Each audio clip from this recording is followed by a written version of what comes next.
My name is Anastasha Elliott, and this is my story. I am a young entrepreneur, owner, and baker at La Parla, which I operate from home, which is at Stapleton Village. And this is the story about who I am.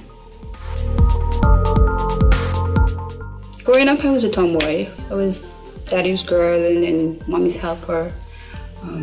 I am the oldest of 5 kids. My mother was a very strong character as a single mother. She ran the house like it was a military regime. Don't get out of hand, or that was it.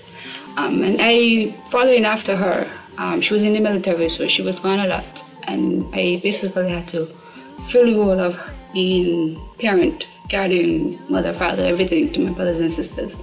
And I think based on what my brothers and sisters say about me now, as I was then, I was pretty much my mother. I mean, you go up and you say, no, I don't want to be anything like my mother when I get older, but I kind of jump past being older and went straight into being her. But it was fun. My childhood was filled with many adventures. I was always getting into trouble. Boy, did I always get into trouble. What kind of trouble? There was one time I can remember locking up the whole house, shutting down all the windows, stopping up all the sun, turning on all the pipes in the house, and just watching that house flood. And then when it was done, and I started thinking about it and realizing my mother's gonna be home soon, that means I'm gonna get licks, and I don't want to get licks today. So you know what I did? I left the house just so, because I didn't have time, and me and my sister went down the way. That didn't stop me from getting licks, unfortunately. She just waited until I got home, and then she called my sister first because she was always slower. And I got as far as, I think, where the apartment buildings are on Bay Road, and we lived at Trafalgar, and my mother chased me that far before she caught me. She always told me I could run faster than you. She could have too. So yeah, that's me as a child. I was always falling because I like to climb a lot. So this arm, yes, I fell on this arm a lot. I met Chuck Norris that way though. Went up in a tree when we lived in Angola and got stuck because I wanted to see the valley from up there, and I went up as high as that tree was and then couldn't get down because when I looked down it was too far. I wasn't moving from there. Chuck Norris lived on the hill, and you could see pretty much level with the house from where I was, and I don't know if he saw me or whatever, but he came down and climbed the tree and brought me back down. Then my mother proceeded to beat my little. Yeah, I got licks for that. I have still a very vivid imagination. If I dreamed it, I wanted to try it. If I daydreamed it, I wanted to try it. If I could think it up, I wanted to try it. And my mom telling me, no, if I do that, this is going to happen, didn't always stop me. I always used to tell her, let me experience it, because once I experience it, I know. You telling me, just you telling me, I'm going to forget that you told me that. Let me experience it, then this is more likely that I will remember that, yeah, if I do that, this is going to happen. Or then my mind can spin out and be like, if this happened, this scenario, and my mind will create the scenarios, and I'll be like, okay, maybe I really shouldn't do that. But that was just me. Not every child is like that. That's just how I process things, how I think about things, how I decide, okay, I'm going to do this, I'm not going to do this. I would say I was a bad influence. I never really got anyone but myself in trouble. The things I did were pranks, the things that children think up to do. It wasn't stealing, I never stole, because my mother hit like a man. I'll be honest and say that she hit like a man. So there were always lines I wouldn't cross because I got her too angry, and somebody would be like, Anastasia, I see your mom down the road with a big stick, what you do? Because my mom, she get certain angry and she wouldn't hit me. And I would, oh, T, you went too far at that time.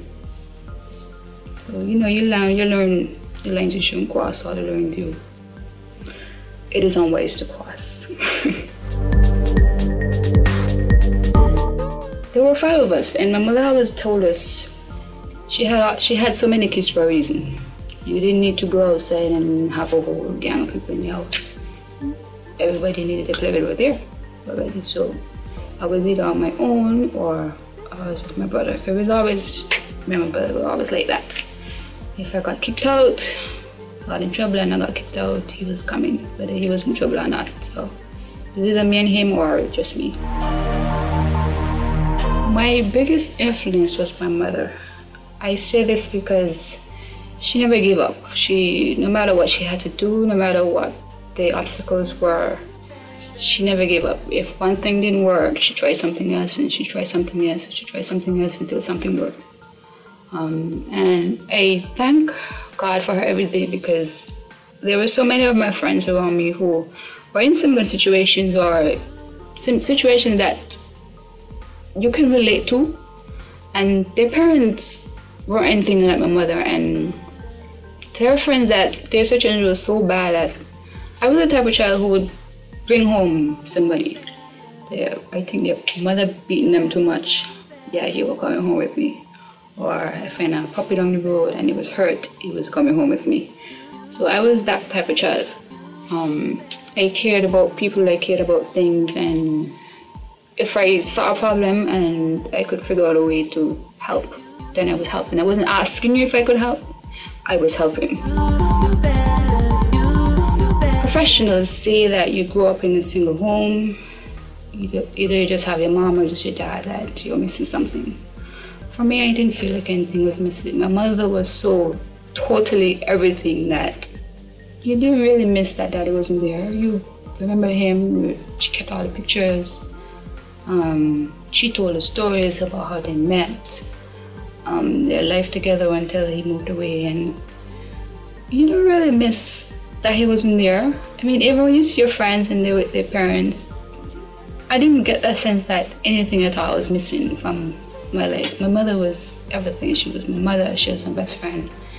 She was just the best at everything that I could hope for in a parent. In the beginning, I was daddy's little girl until he left, told me he was gonna come back, and didn't come back. And then my complete focus shifted totally on my mother. It became not split as it was when daddy was around, you know, some things I went to him for, some things I went to my mother for. When he wasn't there anymore, everything I went to my mother for, and she sort of just picked up the role and ran with it and just became everything I needed. Basically, how I grew up, my mother, like I said, was in the military. She wasn't always home, but she had these friends that, you know, she really created solid friendships with them growing up, and that friendship sort of spilled over onto us kids. If she wasn't there and they saw somebody doing something, they would call her immediately and tell her, well, I just see Tangerine on the road, stand up with a boy. My godmother did that to me once, and I got licks when I got home. Even though I was just passing and saying hello to the boy. I was 13, I think, at the time, somewhere around there. So that was what I grew up with, community-wise. People cared, you could say. They didn't just see you, something happened to you and didn't say anything. So in that, I also had that kind of boundaries again, you could say, where I knew I couldn't do this because somebody's gonna see me and gonna tell mommy, and when I get home, I don't get licks. But by the same token, somebody said something that wasn't in my character to do, my mother would query it. She wasn't the type where you just come and say, oh, I see your daughter down the road and she was doing this and she's doing that. If it didn't sound like something that she knew that I would do, she wasn't gonna believe it. If it sounded like something that I would do, there would be a question I reached to the door, and if I didn't answer it right, I was getting licks.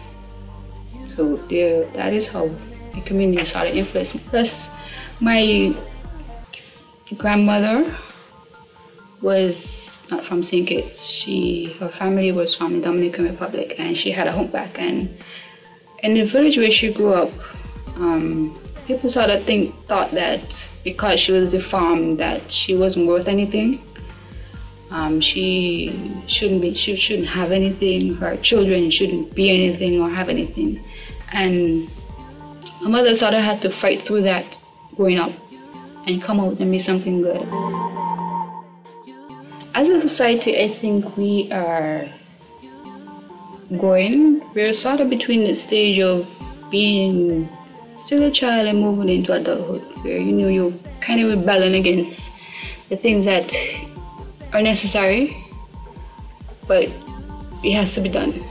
And I think for the most part, we will eventually get there, but it will take some work on our part, which from what the sense that I'm getting isn't necessarily what we want to do. The work that is, we want to have it done, but we don't necessarily want to be the ones to do the work. And I think the more we hold to that, is the harder things will probably get, the longer it will take us to mature the way we should as a country or as a nation. As a young person, starting a business or just doing anything, I find that here people are more likely to tell you can't do something than to encourage you to, if this is what you want to do, this is your passion, to go for it. I think that we need to change that. We need to encourage young people more to follow whatever their dream is. I mean, you can't look at a child from he's small and decide that when he gets older he's gonna end up in jail or he's gonna die young. Because there's so many things that could influence the path that he's on. One person can make the difference between him dying in a gang shooter or he being prime minister. So you can't just arbitrarily look at every youth and say, no. I mean, we sort of got the label of Generation X, and I think it is an unfair label, because in so many ways it limits us. It limits what we can, not necessarily what we are capable of doing, but what people encourage us to do. They pretty much don't think we will amount to anything, and in a lot of cases you're right. I mean, if you don't push a child, not every child is strong enough to push themselves. I mean, they're basically born a blank slate, and it's up to society, it's up to their parents, it's up to the church, it's up to the school, it's up to everybody to influence what they become in the end. And then, as a parent, I think that it's up to you to equip your child. Confidence. I mean, whatever you have to do to instill confidence in the child. If you need to put the child in something that you don't necessarily agree with, but you see that in the long run, that child will develop the confidence that you think, that you know, that he or she needs to pursue their goal, regardless of whether they have the support of the family, they have the support of the country, they have any kind of support.